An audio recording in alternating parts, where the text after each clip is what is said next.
Judge says Fani Willis can stay on Georgia Trump case if ex-boyfriend withdraws.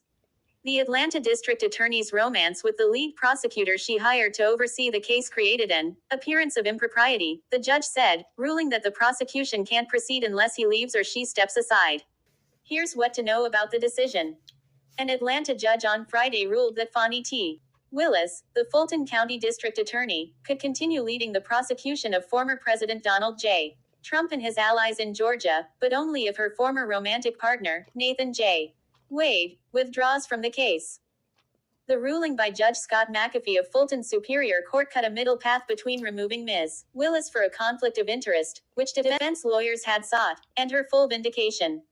The judge sharply criticized her for dating Mr. Wade, whom she hired as a special prosecutor on the case, calling it a tremendous lapse in judgment. But even as the judge, Scott McAfee of Fulton County Superior Court, rejected the claim by one of Mr. Trump's co-defendants, Mike Roman, that the relationship raised an actual conflict of interest by giving Ms. Willis a financial stake in the case. The judge also ruled that it raised a significant appearance of impropriety. The judge gave her two choices: either Mr. Wade leaves her prosecution team, or she and her office must step aside from the case. Here are highlights from the 23-page ruling. A combination of factors raises a legitimate question. Alone, each of the two main issues raised by the defense, that Mr. Wade is being paid by the hour, and that two members of the prosecution team were having a relationship, would not be a problem. But combined, they raise a deeper issue, the judge wrote.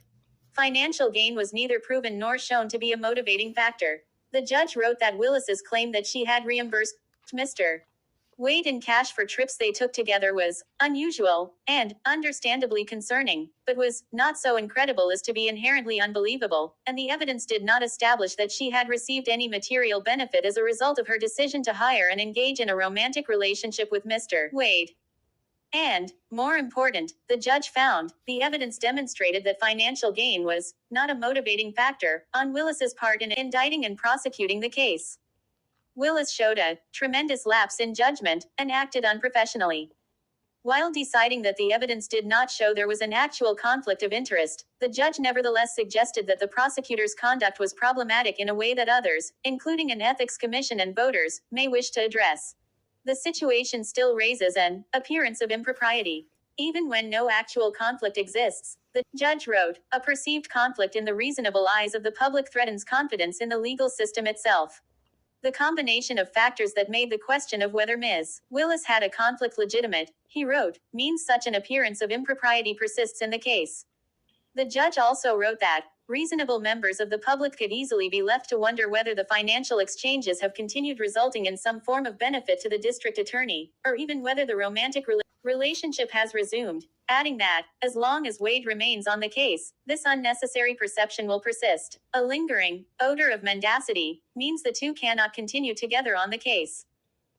Expressing skepticism about testimony regarding when the relationship between Ms. Willis and Mr. Wade evolved into a romantic one, the judge portrayed the continued commingling of professional and personal relationships as untenable. There has been no showing that the two prosecutors' relationship violated the defendant's rights or hurt them in any way, the judge wrote, and disqualifying Ms. Willis is unnecessary when there is a less drastic remedy available. Mr. Wade can leave the prosecution team.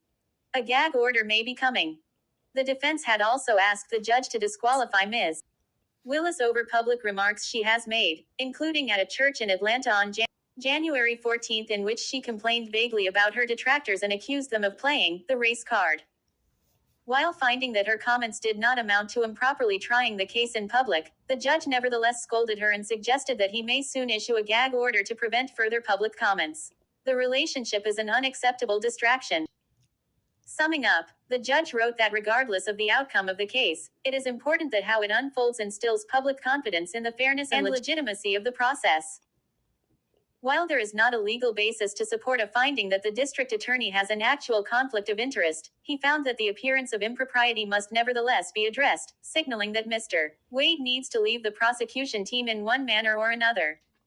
So far there has not been a response to the judge's ruling from the office of Fani Willis, the Fulton County District Attorney, or from the lawyer representing Nathan Wade, who has been running the Georgia election interference case. Some people might think Judge McAfee caved in, while others might think he straddled the fence. and yet another group might think he did not complete his assignment. But whatever side you're on, bear in mind this was not an easy decision for him to make. He is a young judge, and had this enormous responsibility of bringing in a verdict on Fani Willis' disqualification hearing, whether or not she can remain. The ultimate decision is really up to her. If she decides to continue with Nathan Wade on the case, then the entire team have to be removed. However, her other option is to remove Nathan Wade and continue to prosecute Trump. That seems to be the option that was given to her by Judge McAfee. I can imagine it was not an easy decision. However, either side can appeal his decision, as he has outlined in his ruling. As you leave the page, kindly hit the like bell and subscribe to the channel if you have not done so as yet. Thank you for watching.